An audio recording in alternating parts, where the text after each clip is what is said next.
Hello friend, welcome back to civil Gyan. आप सभी का सिविल ज्ञान में स्वागत करते हैं।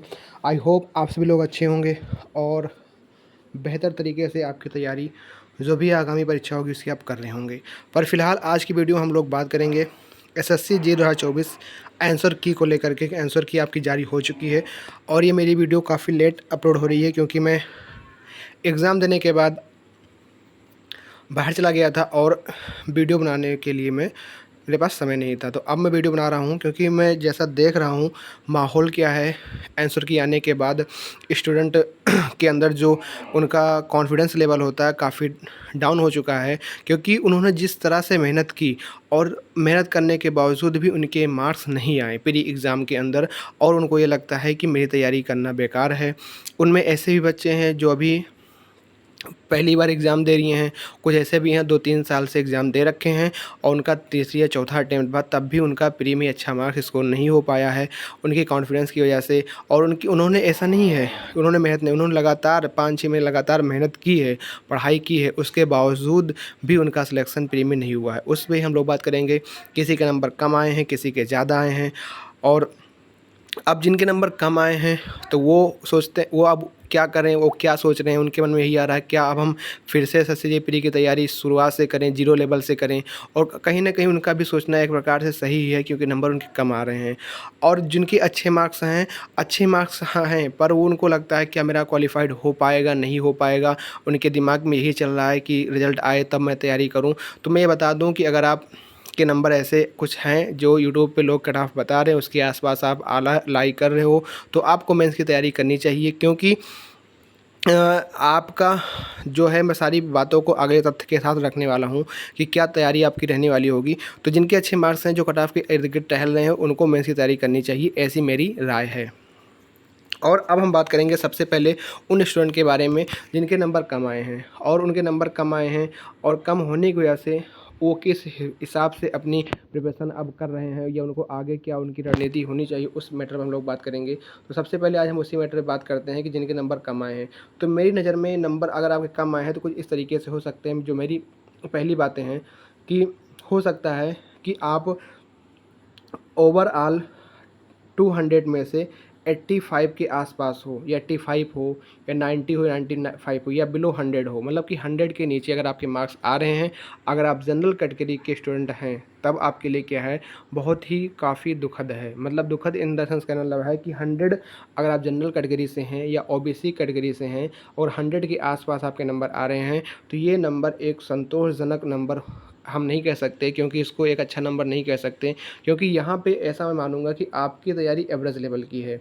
अब देखो, हो सकता है कि यहाँ पे कुछ ऐसे कैंडिडेट भी होंगे कि जो हो सकता है इनका पहली बार अटैम्प्ट रहा हो, पहली बार अटैम्प्ट था, अभी उनका टेक्निकल पूरे तरीके से उन्होंने पढ़ भी नहीं पाया था और काफ़ी कुछ चीज़ें उनकी सिलेबस हो भी नहीं पाए थे। अगर उनके 50 नंबर टेक्निकल में आ रहे हैं, रीजनिंग में 25 नंबर आ रहे हैं, जीके जीएस में 10 नंबर आ रहे हैं, ओवरऑल 85 के आसपास नंबर आ रहा है उनके, जिनका पहला अटैम्प्ट था, तो उनको मैं ये कहूँगा कि आपको घबराना नहीं है, आपको आगे काम करना है।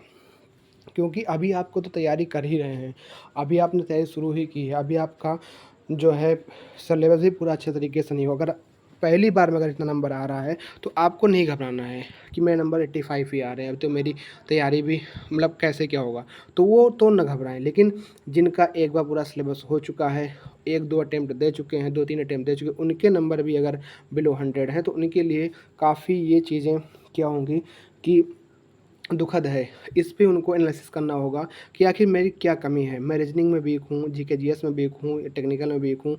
तो मैं एक ये ओवरव्यू दे रहा हूँ कि अगर आप इस कैटेगरी में लाई कर रहे हो, पहला अगर अटैम्प्ट था तो नो डाउट है।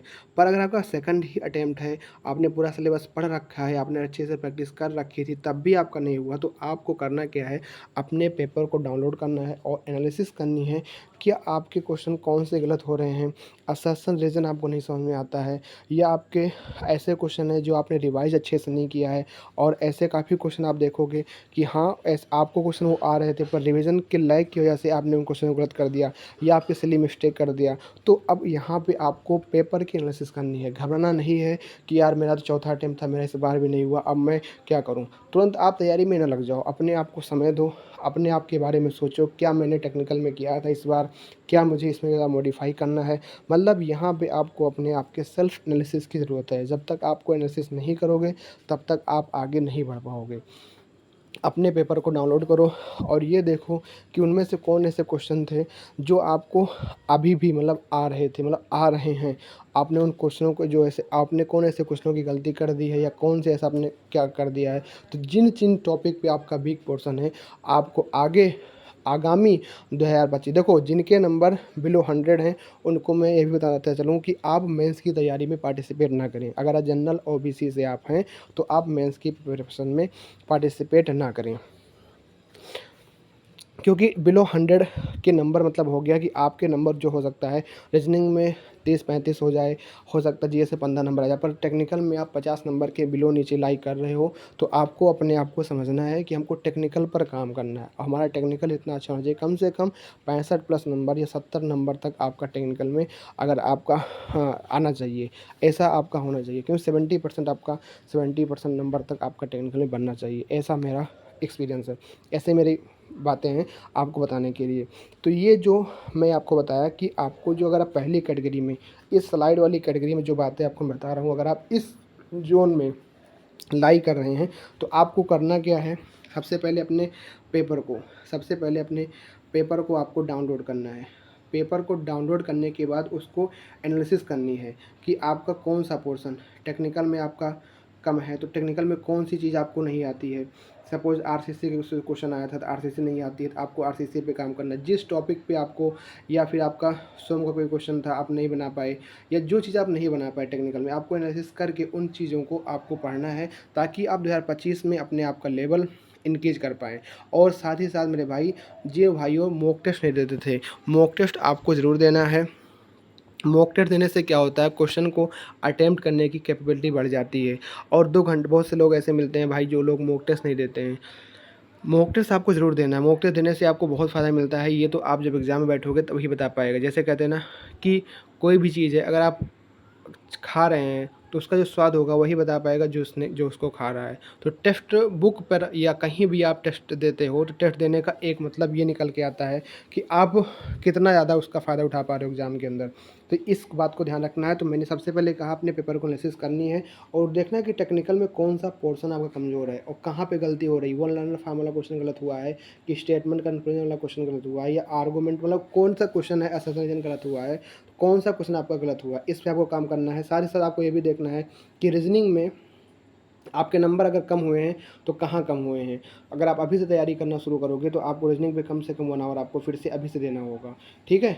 ये बात होगा। मैं उन लोगों के लिए कह रहा हूँ जिनके नंबर 100 से कम हैं, उनको मैं बताता हुआ चल रहा हूँ, क्योंकि यहाँ पे बच्चे के यहाँ बहुत ही कैटेगरी डिवाइड हो चुके हैं, क्योंकि नंबर उनके कम आ रहे हैं और 2-3 साल को तैयारी करते हो गया तो काफ़ी वो भयभीत हैं और उनके बारे में कोई बात नहीं कर। बात उनकी होती है जो सफल होते हैं, उनकी मेहनत को नहीं देखा जाता जो असफल होते हैं। असफल वाला व्यक्ति बहुत ज़्यादा मेहनत किया होता है पर उसकी बातों को कोई नहीं सुनता है, उसकी बातों को कोई तवज्जो नहीं देता है, क्योंकि सब दुनिया ही देना चाहती है। दुनिया हर एक मतलब दुनिया कामयाब इंसान की बातें सुनना चाहती है। अगर एक कामयाब इंसान कुछ भी उल्टा सीधा करके कामयाब हो जाता है तो लोग उसकी बातें सुनेंगे, भले ही वो नेगेटिव प्रभाव डाले एक एस्पायरेंट के ऊपर। पर मेरा भाई ऐसी बात नहीं है। जो असफल होता है उसकी भी कुछ बातें होती हैं, उसकी भी कुछ एक्सपीरियंस होते हैं जो आपको शेयर करता है, पर उसकी बातों को कोई सुनता नहीं है। तो मैंने काफ़ी ऐसे लोगों से बात की जो बहुत ज़्यादा परेशान थे और उन्होंने काफ़ी मेहनत की है यार, ऐसा नहीं है 4-4 घंटे ही सोए हैं, 5-5 घंटे ही सोए हैं, पर उनका प्री नहीं निकला है। अब क्या रीज़न था, उनका कॉन्फिडेंस हो गया, एग्ज़ाम के 2 घंटे उन्होंने अपने आप को कैसे ट्रीट किया, वो सारी बातें मैटर करती हैं। हालाँकि उस पर हम बाद में बात करेंगे, पर यहाँ जो मैटर है, मेन मुद्दा यही है कि जिनके नंबर 100 से बिलो अगर जनरल ओबीसी कैटेगरी में आते हैं तो आपको अपने पेपर को सेल्फ एनालिसिस करने की ज़रूरत है और उसी हिसाब से आपको अपनी प्रिपरेशन आगे जारी रखने की ज़रूरत है। अब हम बात करेंगे सेकंड कैटेगरी में, कैटेगरी नंबर 2 में। कैटेगरी नंबर 2 में कुछ ऐसे व्यक्तित्व आएँगे जिनके नंबर हो सकता है कि 130 नंबर तक आ जाए, तो ये 130 एक ही अच्छा स्कोर है। और इस कैटेगरी में हो सकता है उनके नंबर टेक्निकल में 75 हो, रीजनिंग में 35 हो और जीके इसमें 20 हो। मैं रीजनिंग में 35 क्यों कह रहा हूँ, हो सकता है उस बंदे का टेक्निकल काफ़ी अच्छा हो। अगर टेक्निकल में ज़्यादा स्कोर, रीजनिंग में कम है, जीएस में इतना है, तो समझ लीजिए कि आप मेंस तो पहले से क्वालिफाइड मान लीजिए, अगर आप इतने हो क्लियर। ठीक है। तो क्योंकि देखो प्री में रीजनिंग और जीके जीएस तो एक जस्ट आपका इंप्रूवमेंट नंबर को आपको इन्हेंस कर देता है कि अगर आप मान लो टेक्निकल थोड़ा बहुत कहीं लैग भी कर जाते हैं तो आप प्री तो क्वालिफाइड हो जाएं, बाकी मेंस में टेक्निकल का ही खेल होता है। तो मेंस भी अब आपका ऑब्जेक्टिव बन गया है, तो यहाँ पे मेंस का जो खेल होगा वो केवल ही टेक्निकल होगा। अगर आप टेक्निकल प्री में 75 क्वेश्चन सही कर रहे हैं तो आपको ऑन एन एवरेज ये मानना होगा कि 75 to 80 के बीच में आपको पॉजिटिव क्वेश्चन सही करना होगा मेंस के अंदर, अगर आप एक बेहतर डिपार्टमेंट चाहते हो।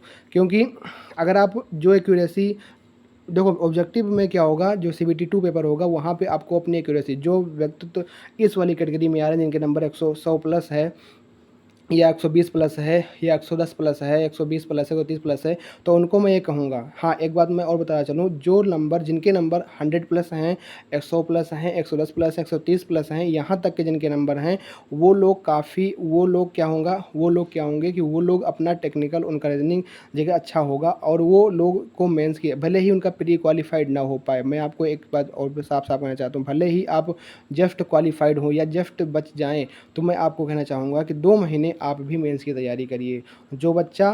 जो भाई हमारे इतने नंबर ला रहा है और 110 प्लस है, 115 प्लस है, 130 तक भाई जो है तो सेफ़ ही है, जो तो आराम से क्वालिफाइड। लेकिन जिसके नंबर 100 प्लस हैं, 110 प्लस हैं और 115 प्लस, 120 प्लस वाले हैं, जिनको लगता है कि हाँ हो सकता है क्वालिफाइड हो जाए या ना हो जाए, तो मैं उनको यही कहना चाहूँगा कि अगर आपका पहला अटेम्प्ट था और आपने अभी तक सिलेबस नहीं पूरा किया, आपके इतने नंबर आ जाते हैं, तब भी आप मेंस की तैयारी करो। और 3 अटेम्प्ट आप दे चुके हो, आपका चौथा या 5वां अटेम्प्ट है और आप अब भी इतने नंबर लेकर आए हो, तो आपको मैं यही सजेशन करूँगा आप पूरी तरीके से मेंस की तैयारी करो। जब आप मेंस की तैयारी करोगे तो आपको काफ़ी फ़ायदा होगा, भले ही आप 1-2 नंबर से उठ जाएँ। क्योंकि देखो अब क्या है, प्री और मेंस बिल्कुल अलग नहीं है, लगभग हूबहू पैटर्न है। ऑब्जेक्टिव यहाँ भी आता है, ऑब्जेक्टिव वहाँ भी आता है। कोई ये नहीं कह सकता कि एकदम लो लेवल आएगा। जैसे इस बार 2023 का मेंस CBT 2 हुआ था, अगर आपने पेपर देखा होगा देख लीजिएगा। आप 2023 का प्री का पेपर देखिए और मेंस का पेपर देखिए, प्री और मेंस में काफ़ी अंतर है। मतलब प्री का लेवल अप है, बस मेंस का लेवल डाउन है। तो हम ये नहीं कह सकते कि कौन सा पेपर कब कैसे बना देगा, पर अपनी तैयारी को हमको इस लेवल पे रखनी होगी, कैसे भी आ जाए हमारा CBT 2 निकलना चाहिए। तो जिन भाइयों के नंबर 130 हैं उनको मेंस की तैयारी करनी चाहिए और पूरे तरीके से ज़ोर शोर से करनी चाहिए, ठीक है। अब मैं बात करूँगा थर्ड नंबर पे। हो सकता है कुछ ऐसे लोग होंगे जिनके नंबर टेक्निकल में 75 होंगे, रीजनिंग में उनकी 45 होगी, जीके जिसमें 5 मार्क्स होगा, पर उनका ओवरऑल नंबर 125 के आसपास होगा। मतलब जीके जिसमें आपके नंबर कम है कोई मतलब नहीं है, रीजनिंग आपने स्कोर कर लिया, टेक्निकल आपने स्कोर कर लिया है, बस आपका नंबर इतना आ गया तो आप प्री क्वालिफाइड हो, ये मान के चलिए। अगर जनरल OBC से आप आते हो, क्योंकि इतनी कट ऑफ नहीं जाने वाली है। अगर जनरल OBC या SC ST कैटेगरी की आप कुछ भी आते हो, अगर आपके नंबर इतने बन रहे हैं तो आप अपने आप को ये मानिए 125 है, 120 प्लस है, आप अपने आप को मानिए कि आप प्री क्वालिफाइड हो और आपको अब मेंस की तैयारी करनी है। और मेंस में भी आपको फ़ायदा मिलने वाला है, क्योंकि आपके टेक्निकल में 75 क्वेश्चन सही हैं और मेंस में भी आपका टारगेट क्या रहने वाला होगा, इस कैटेगरी के लोगों को यह टारगेट रहने वाला हो कि आपके नंबर जो हों वो कम से कम 80 क्वेश्चन तक सही हो जाएं। जब इतना क्वेश्चन सही होगा तो आप आसानी से एक अच्छा खासा डिपार्टमेंट ले आ सकते हो।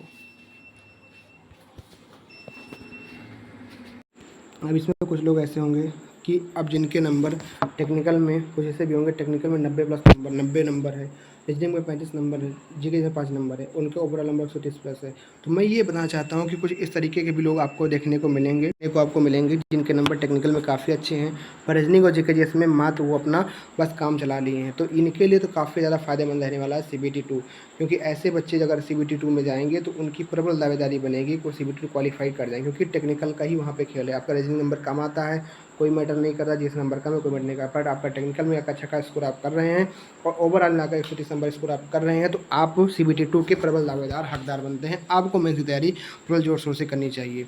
तो मैंने कुछ ये सोचा कि कुछ ऐसे नंबर लोगों के आ सकते हैं जिनके नंबर एवरेज आ सकते हैं, ऐसे हो सकता है नेगेटिव मार्किंग इसमें 1/4 थी, ठीक है, कुछ इस तरीके से मतलब हो सकता है। तो ये मेरे दिमाग में आया क्योंकि मैंने देखा कि सब लोग जो है उनकी बात कर रहे हैं जो जिनके नंबर 110 है, 115 प्लस, 120 प्लस है। कोई उन बच्चों की बात नहीं कर रहा है जिनके नंबर बिलो 100 है। आखिर वो क्या करें, उन्होंने भी साल भर मेहनत की है, 6 महीने तैयारी की है, अब वो क्या करें कि इस मोड़ पे आकर के किस तरफ जाएँ। तो मैंने सोचा मैं उन लोगों की बात कर लेता हूँ ताकि उनका भी दिमाग ओपन हो जाए और उन्हें क्या करना चाहिए मैंने आपको बता दिया। तो मैंने आपको ये ओवरऑल एक बात ये बताने की कोशिश की है कि अगर आपके नंबर बिलो 100 हैं तो आपको अपने आप को एनालिसिस करनी है कि आखिर कहाँ पे कमी हो रही है और फर्दर आपको तैयारी करनी है। अगर आपके नंबर 100 प्लस हैं, 110 प्लस हैं या 120 प्लस आपके नंबर हैं, या मान लीजिए 110 प्लस नंबर, 120 प्लस नंबर आपके अगर हैं, अगर यहाँ पे आप हैं तो आपको मेंस की तैयारी करनी पड़ेगी। मेंस की तैयारी करनी पड़ेगी मतलब आपको मेंस की प्रिपरेशन तैयार करनी चाहिए। भले ही आप 1-2 नंबर से जस्ट क्वालिफाइड हों, आप रिजल्ट का इंतज़ार ना करिए कि रिजल्ट आएगा तब हम तैयारी शुरू करेंगे, क्योंकि मेरे भाई उतना समय नहीं होता, 2 महीने का मैक्सिमम समय मिलता है। अगर आप अभी तैयारी आप शुरू कर दोगे तो ये मान के चलिए कि आपको ये प्रबल संभावना है कि आपका जो है CBT 2 अच्छे से हो जाएगा। भले ही आपका, देखो मैं मानता हूँ कि 2 महीने आप सोचोगे नंबर कम है यार, मैं तैयारी क्यों करूँ, 2 महीने बाद मेरा फिर से CBT में 2 महीने बाद 2 महीने इसमें ख़राब हो। देखो मेरे भाई, अगर आप इसमें 1 महीना 2 महीना अगर आप टेक्निकल पढ़ोगे तो आपका टेक्निकल उस लेवल पे पहुँच जाएगा ना कि आप प्री एग्ज़ाम को ही फोड़ के आओगे। मैं ना कहता, क्योंकि अब ऑब्जेक्टिव हो गया, इसलिए मैं आपको कह रहा हूँ कि ऑब्जेक्टिव के टाइम पे आपका प्री मेंस बिल्कुल सेम हो जाता है। यही कहना चाह रहा हूँ कि अगर आपके नंबर 100 प्लस, 110, 120 प्लस हैं तो आपको मेंस की तैयारी करनी चाहिए। मेंस की आप तैयारी करोगे तो आपको काफ़ी फर्दर बेनिफिट मिलेगा। क्योंकि मैं उस टाइम पे ना कहता जब आपका सब्जेक्टिव होता, क्योंकि अब आपका पेपर ऑब्जेक्टिव है। इसलिए मैं कहना चाहूँगा कि अगर आप 2 महीना दबा करके मेंस की तैयारी सबके साथ कर लोगे तो आपका ना भी होगा सिलेक्शन, 1 नंबर से कुछ नंबर से रुक जाएगा, तो आपको वो प्री एग्ज़ाम में आगे फर्दर कहीं ना कहीं 2025 में काम आएगा। अगर आपका टारगेट है कि हमको SSC में जॉब लेना है तब उसके लिए मैं आपको कहना चाहूँगा। तो उसके बाद जिनके नंबर भैया ओवरऑल 130 प्लस हैं तो वो तो लग ही जाए मेंस में तैयारी करना। अब कैसे मेंस की तैयारी करनी है, कहाँ से करनी है, वो सारी बातें आपको मैं बताऊंगा। और उन लोगों को भी बताऊंगा जो बिलो 100 हैं, जिनके नंबर बिलो 100 आए हैं, वो किस तरीके से 2025 में भी तैयारी करें, क्या उनका रणनीति होनी चाहिए, उसके बारे में बात करूँगा। बाकी मैंने जो कुछ बताने आपको कोशिश की है काफ़ी मैंने इसके बारे में सोचा है कि काफ़ी बच्चे ऐसे होंगे जिनके नंबर इस कैटेगरी में लाई करेंगे, तो वो क्या सोच रहे होंगे। बाकी जो CBT 2 की तैयारी करेंगे बता दूं उनको कि 100 क्वेश्चन आपको देखने को मिलेगा और आपका 300 मार्क्स का पेपर होगा। नेगेटिव मार्किंग वहाँ पर 1/3 रहेगी। सारा खेल आपके एक्यूरेसी पे होगा। यहाँ आपने मान लीजिए 90 क्वेश्चन अटैम्प्ट कर दिया, जिसमें आपके 60 क्वेश्चन सही हो गए, पर 30 क्वेश्चन आपके अगर गलत हो गए मेरे भाई तो आपको 1/4 नेगेटिव मार्किंग प्री में थी, तो लगभग 7 नंबर नेगेटिव हो रहा था। पर यहाँ पे क्या होगा, अगर आपने 90 क्वेश्चन किए, 60 क्वेश्चन सही हो गए और 30 क्वेश्चन अगर गलत हो गए तो मान लीजिए 1/3, मतलब कि 10 नंबर से नेगेटिव होगा। ठीक है, तो इस बात का आपको ध्यान रखना पड़ेगा। और 1/3 नेगेटिव मार्किंग है तो इस बात को आपको बिल्कुल ध्यान रखना पड़ेगा। नेगेटिव मार्किंग 1/3 की है तो इस बात को ध्यान रखकर ही अपनी तैयारी करनी है। एक्यूरेसी को मेंटेन रखना, ज़्यादा क्वेश्चन नेगेटिव ना होने पाए, इसी वजह से आपका, ताकि CBT आपका रुकना ना पाए। Thank you. जय हिंद, जय भारत। तो ये काफ़ी कुछ मेरे दिमाग में चल रहा था और मैं वीडियो नहीं बना पा रहा था प्रॉपर, क्योंकि मेरे पास समय नहीं था। अब मैं आपको बराबर वीडियो बनाऊंगा। तो पहली वीडियो मेरी आंसर की जारी हो चुकी है। स्टूडेंट की 2 तरीके में ग्रुप में बँट रहे थे। मैंने उनके नेचर को समझा कि इस हिसाब से लोग सोच रहे होंगे और मैंने आपके ऊपर ये वीडियो बना दी है। अगर वीडियो अच्छी लगी है तो चैनल को सब्सक्राइब करना, वीडियो को लाइक करना और अपने दोस्तों में भी इसको शेयर करना। और काफ़ी आगे की जो वीडियो आएगी वो आपके लिए रणनीति वाली फुल होगी और आपके एग्ज़ाम प्रिपरेशन के लिए बूस्ट करेगी। और थोड़ा आगे भी जो वीडियो आएगी उसको भी आप लोगों को ज़रूर देखना है। और अगर चैनल पर नए हैं सब्सक्राइब कर लीजिएगा। मिलते हैं फिर एक नेक्स्ट वीडियो, तब तक के लिए थैंक यू। जय हिंद, जय भारत।